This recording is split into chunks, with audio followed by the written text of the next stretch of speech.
Hey everybody, it's Mrs. Mancuso here, and today we're going to do AP Biology, some ecology. This is from section 8.3 and 8.4, and it is about population growth. So we start off with population size. On your reference table, population size is referred to with an N, and so it really is just telling us the number of organisms that we have. And you can think about it a lot of different ways. You can think about it in terms of density, which means how many do you have per area. You can think about dispersion. Dispersion is like, how are they organized within the area? Like, are they clumped or are they evenly spread out? What is their distribution pattern? You can also think about, how did they figure out N? Because if we had to figure out how many fish were in Lake Ontario, it'd be really hard to do. So usually you have to do some sort of sampling. You got to look at an area and count up how many you have in that area, and then multiply by how much that, how many times would you have to multiply that by to get the total area of what you're looking at. So lots of different ways that you could figure out population size. All right, birth rate. So birth rate is if you figure out basically what's the change in births over your population size. So let's say we had 20 births and we have a population of 100. So you take and you divide 20 divided by 100 would give me 0.2. Easy one. So that is my birth rate. And birth rate is a capital B on your reference tables. So your birth rate is just how many births do you have divided by your population. All right, next. Death rate. So this is a capital D. And so let's say we had, well, same thing, change in numbers. So our change is our number of deaths and over our population. So let's say we had 10 die out of the 100. That's going to be a 0.1 death rate. And then, of course, if you put the two of them together, oh, wait, first I got a little problem to solve here. So population of 2,000 mussels has 542 two new mussels and 290 deaths in one month. So there's a couple ways we could do this. I'll do all of the ways. So our B is going to be equal to 542 out of 2,000. I'm not sure why I just stopped writing. There we go. So 542 divided by 2,000 is 0.271. And then our D, because in case we had to calculate everything, might as well show you how you do that. Sorry, I'm touching the mouse. I didn't mean to. 290 out of 2,000. So again, I got my little calculator right here to do everything. Divided by 2,000 is equal to 0.145. All right, so then that is my birth rate, that is my death rate, and then the next thing we're going to go into is, what is my population growth rate? And my population growth is equal to B minus D. So we take 0.271 minus 0.145.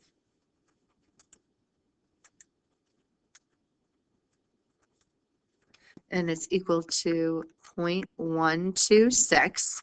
And there's, I'm sure some of you out there going, we could have done this faster. You can do this a faster way. So a faster way would have been to take 542 minus 290, 252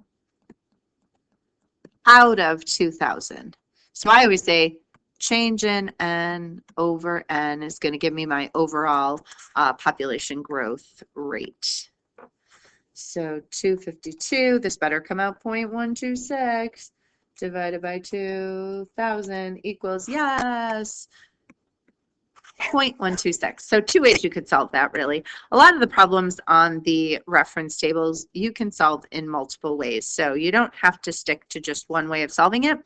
use common sense and logic, and I'm sure you will come out with the right thing. So our population growth, first of all, on the reference tables, they like to use dn dt is equal to b minus d. So that's what we just did. dn is the change in your population size over a change in time, but it's really equal to the birth rate minus the death rate. And I like to say they don't put this formula on your table, but it's just really change in n over n. All right, let's keep moving here. Obviously, I haven't done it this way. All right, population of 400 squirrels has 120 births and 90 deaths in a year. So let's go ahead and do it the easy 120 minus 90. So that's going to be 30 out of 400. 0.075 is our dndt, and then what's the population size at the end of the year? So you gained 30 squirrels, so your population n is now going to be 430. So the way that I got that, you just took your 400, you added the 120 that were born minus the 90 that died, and you come up with your new amount, which is your 430. You also could take that, just to check your work, you can always take your 400 times 0.075, and that was your 30 gained. So 30 gained on 400, 430. All right. Next one, population of 1,200 raccoons has 320 births and 205 deaths in a year. What's the population size at the end of the year? So at the end of the year, you've got your 1,200 plus your 320 births minus your 205 deaths. So I add this together, minus 205, and I get 1315. Probably could have done that faster right in your head, but that would be my population size. The rate of growth is the change per the population. So I changed by 115. So 320 minus 205 is equal to 115 out of my population size, because anytime I want to rate, I got to make sure I'm taking into consideration the population size. So 115 divided by 1,200 is equal to 0.0958. And they'll tell you what, like on the AP exam, they would tell you what place value they want you to round to. They're probably not going to have that many place values. So, all right. After another year with the same rate of growth, what would the population size be? All right, so if you want to do another year of growth, we now have a new formula. I take my rate and I multiply it by the population size. So if my rate is 0.0958 and my size is now 1315. So remember, that's my new n. I can't go back to the old 1,200. I'm not at 1,200 anymore. I had 320 births and 205 deaths, so I'm at 1315. So I multiplied those by each other. So 0.0958 times 1315. That means my population growth is 126. So that is my growth. It's not my new size, it's my growth. Sorry, not sure why I can't write on that bottom part. That is my growth. So I have to add that to my 1315. So that plus 1315 is equal to 1441. Now, something you can do when your rate is under 1, which it usually is unless you're looking at something crazy like bacteria, this rate is obviously much less than 1. You could actually multiply your 1315 by 1. So let me do it over here. 1.0958 times 1315 should give me 1441. So 1.0958 times 1315, yep, 1441. So that is my new population size after another year. Okay, so here's another problem, just so we just keep on practicing. What's the population size at the end of the year? So I have 32,000 plus I'm adding in 11,220 and I'm taking out 9,600. So let me just punch that in, 32,000 plus 11,220 minus 9,600 equals. I am now at 33,620. That is my new population size after a year. So my rate of growth is what was my change in N over the population size. So 33,620 minus 32,000, I changed by 1,620 out of a population that was 32,000. And I get 0.05. I'm just going to stay right there to the 100th place. Keep it a little easy right now. So that's my rate of growth. And hopefully you guys, you can pause me and do these problems on your own and then just keep playing me when you're ready. After another year at the same rate of growth, what would the population size be? So I've got, this time I'm going to go 1.05. So I'm taking my R times N, but my R, I'm adding this in front of it so I don't have to add it in the end. And then my N, my population size, is now 33,620. So my new size will be 1.05 times 33,620 equals 35,301. That is my new population size. Or, of course, I could have just done RN, and RN would have been 0.05 times 33,620. This will first tell me the growth. So 0.05 times 33,620 equals 1,681. That is my growth. That's how many I will increase by. Plus, I got to add the 33,620 that I already had. And I come up with that same number, 35,301. It's my new population size. And if they asked you just for the growth, there you go. You don't have the 1.05. You just multiply it by the rate.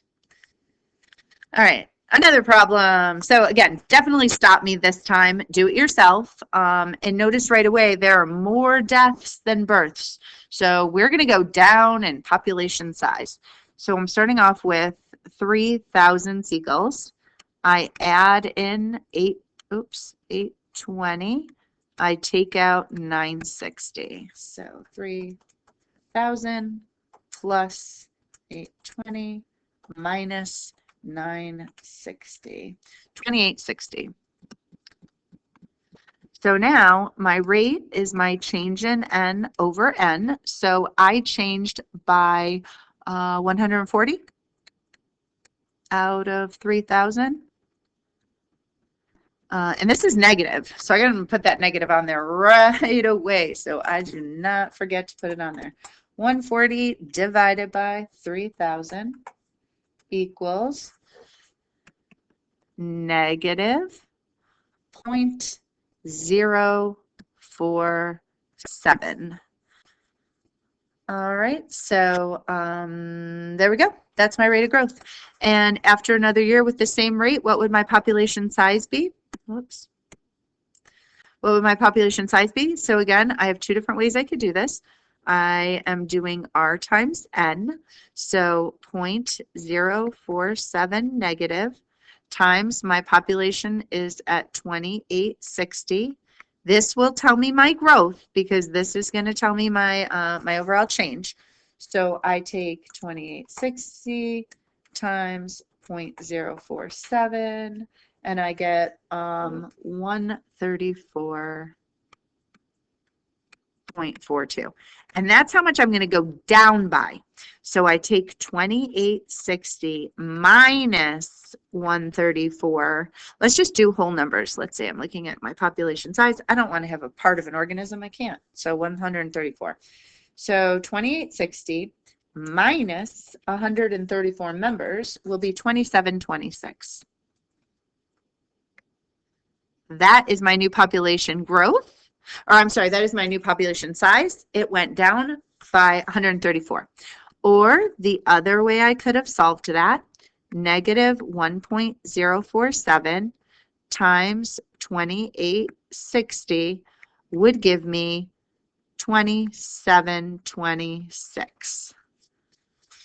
All right, so that is my my change. Wait, 2860 times 1.047. No, I can't do it that way. When I'm going down, I have to do the subtracting. So let me take that right out of there. That will not work. Works when I'm increasing in size, but doesn't work when I'm decreasing in size. So let's go on to the next one. Exponential growth. So what we've been doing so far is exponential growth. So this is when a population grows. Basically, it seems like there's no limit.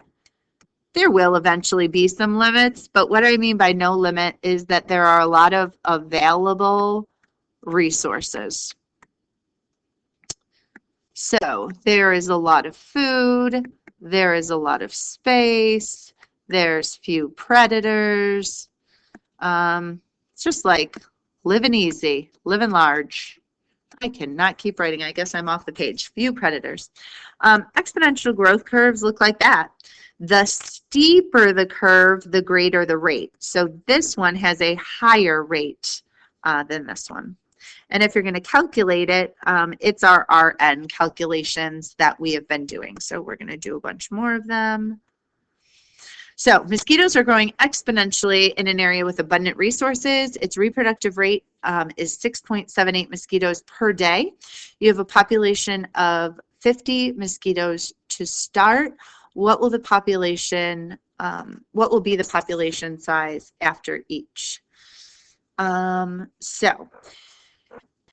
am starting off with 50 mosquitoes. And I just take my 6.78 times 50. That's going to tell me my growth. 6.78 times 50 is equal to 339. Plus, that's my growth. So I got to add the 50 that I had, giving me a new population of 389. So next time I start with 389. So after one day, I'm at 389 mosquitoes. And this is why it is so crazy in the summer when we have those warm temperatures and lots of available food and resources. So I take my same rate, 6.78 times 389 this time.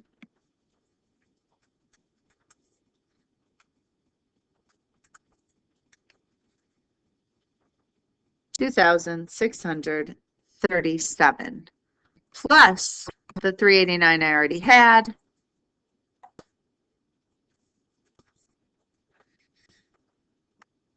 $3,026. All right, so now we just see how this exponential growth is so crazy. So anytime you have a growth that's greater than 1, you're really having a lot of reproduction that's going on.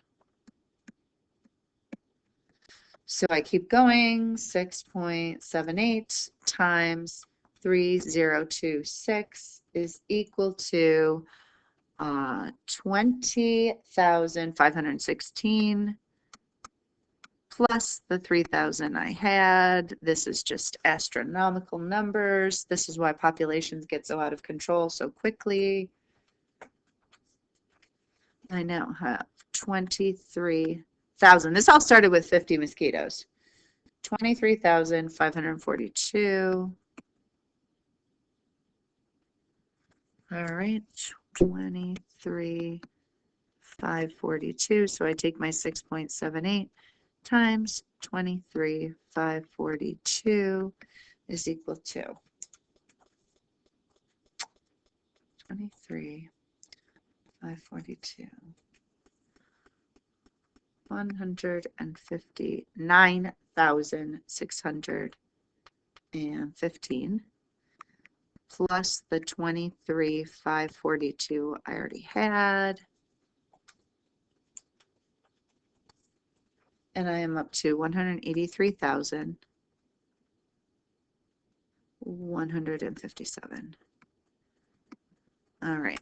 That's 3 days at this exponential rate of growth. Now, that curve would look crazy. Obviously, a rate of 6.78 is a super steep curve. And the reality is exponential growth can only last for so long because you're not going to have unlimited resources, unlimited space. You're going to crash. So these populations do crash.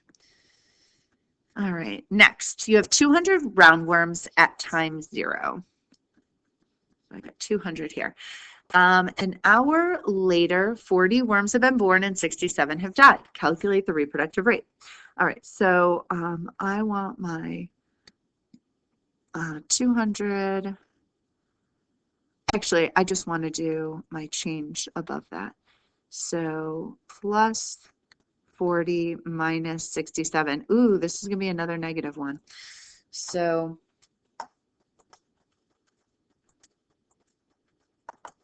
that comes out to be negative 0.135. All right, so that is my 1 hour later. So if I take 200 worms and I add 40, whoops, minus 67, I'm at 173. So the first one, all I had to do was take my 200, add in my 40, and take out the 67. So I'm at 173. Okay, so now I want R times N. So my R is negative 0.135 times my 173. This is going to tell me how much it's going to change by. It's going to go down. So 173 times 0.135, 23. I'm going to keep these whole numbers just to keep it easy. 23. So if my population goes down by 23, my new N is 173 minus 23. So that gives me 150. So now I do negative 0.135 times 150, and we'll see what it goes down by. 20. And so 150 minus 20, now I'm down to 130.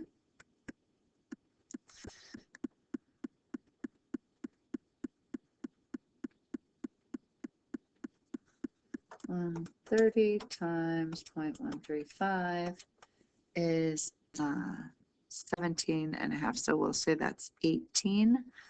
So now I have 130 minus 18 is 112.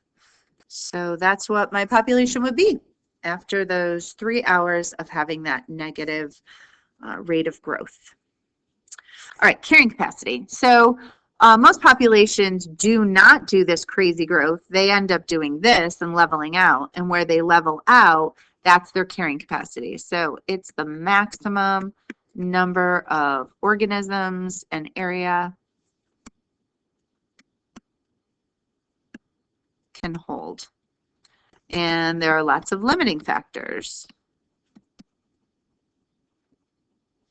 that keep it in that range. And we're going to talk about different limiting factors in a little bit, but you think right away about the easy ones: food, space, waste, predators.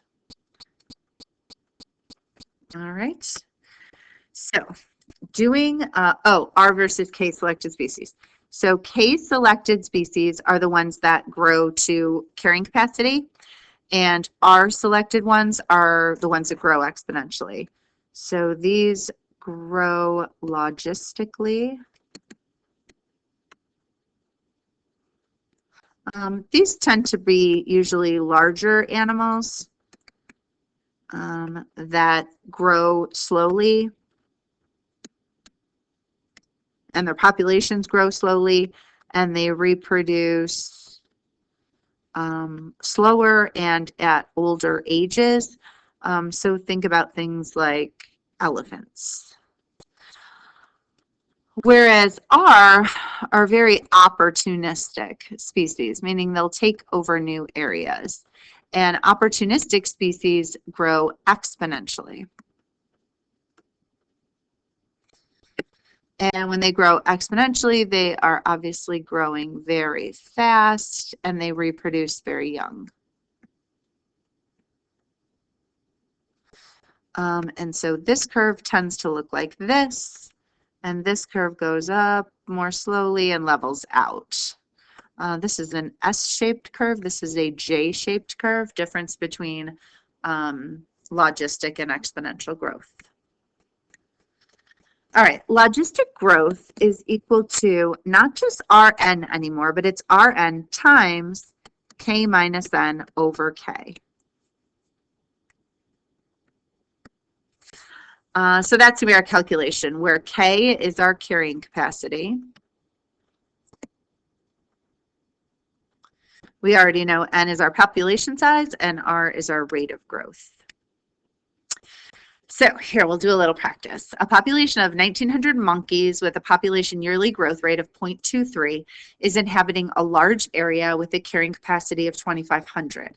What is the expected population growth and size in 1 year? So they want me to figure out the growth, which is Rn K minus N over K. And then they want me to figure out what the new size will be. So, so first of all, I'm going to take my rate, 0.23, times my population size, and then I go 2,500 minus 1,900 over 2,500. This is going to tell me my growth, because this is my formula for logistic growth. So I go 2,500 minus 1,900 divided by 2,500 equals, multiply that by 1,900, multiply that by 0.23. And I get 105. I'm going to round these to whole numbers since we're talking about organisms. So that means I'm adding 105 monkeys to this population. Just to show you, if they'd grown exponentially, I'm just going to show you this over here. If they'd grown exponentially, it would just be Rn. So I'd take 0.23 times 1,900, and I would have gotten 437. So when you grow exponentially, it's crazy the number that you increase by. And instead, when you have a carrying capacity, you grow slower, and you do not, you can't sustain that level of organisms because you know that that area is not going to be able to hold it because you're getting closer and closer to your carrying capacity. So I only have 105 being added. So my new population size is going to be 105 plus my 1,900. So that is 2,005. That's my new population size. All right, let's do a couple more here. All right, you're studying a cheetah population of 725 in the Serengeti. After 1 year, 82 new cubs are born and 45 die. First, calculate the reproductive rate. All right, so let's go ahead and do that. So our change in N over our population size. So we've got 82 minus 45 over 725. Let's do that math. 82 minus 45 divided by 725 gives me a rate of 0.05.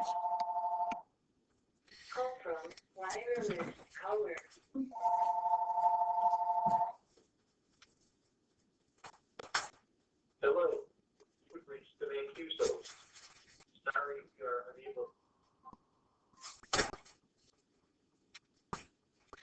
Sorry about that. All right, so I figured out my rate of growth, 0.05. All right, so that was my first thing that I did. This is equal to my R.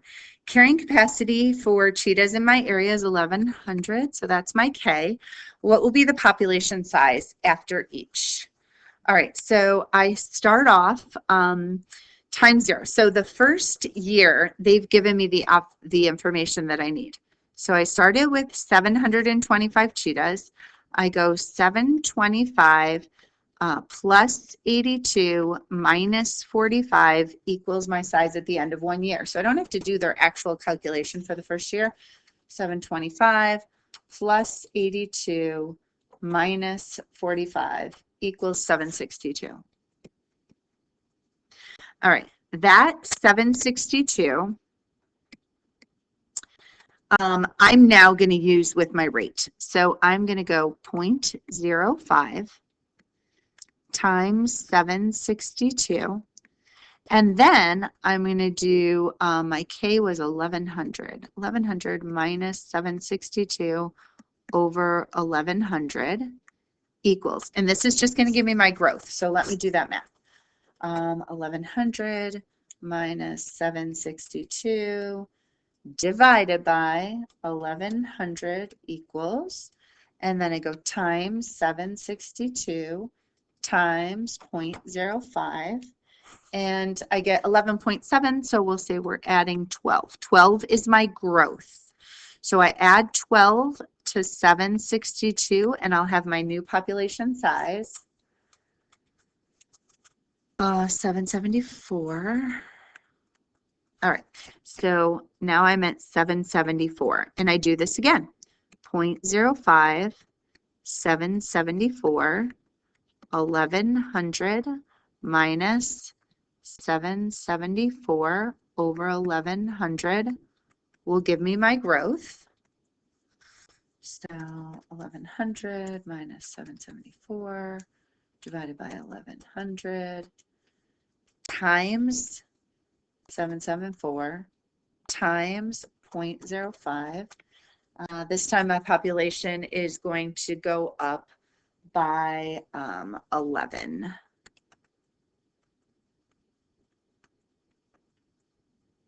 Oops. All right, so that's going to give me 785.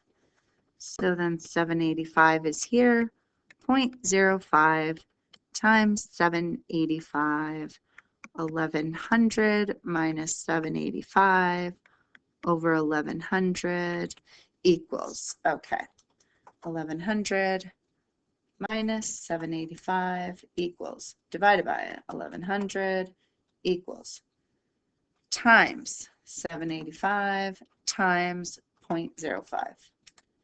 I get 11 again. Plus 785 is going to give me 796. So that will be my population. So you'll see how it's just growing slowly because it's getting closer and closer to that carrying capacity. All right, so here I'm going to leave you with another one that you can do right on your own. You're studying a fox population of 680 in Letchworth. After 1 year, 290 new pups are born and 188 die. First, calculate the reproductive rate, and then the carrying capacity for fox in Letchworth is 900, and what will be the size after each? I do have all the answers to this, so you can do this all up and then check with my answers. And then limiting factors. So this is the last thing I wanted to go through today. There are two basic types of limiting factors.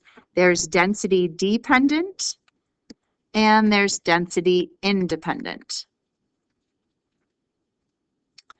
All right. Density dependent means the numbers matter. And so when the numbers matter, I'm just going to put it here, numbers matter. And so that's things like food. If you had to feed a family of 5 versus a group of 5,000, the numbers definitely matter. So food is density dependent. Predators, disease, metabolic waste, All of these things are biotic factors. So our density-dependent factors are biotic, and our density-independent factors are abiotic. So the ones where it doesn't matter if you have 5 or 5,000, if there is a fire or a flood or a drought, all of those things are density independent. So weather-related things, sunlight, temperature, anything that has to do with the climate, the soil conditions, all of those are density independent factors, abiotic things that will affect a population regardless of its size. All right, that is the end of today's video. Hope that cleared it all up and that you understand. Please let me know if you have questions.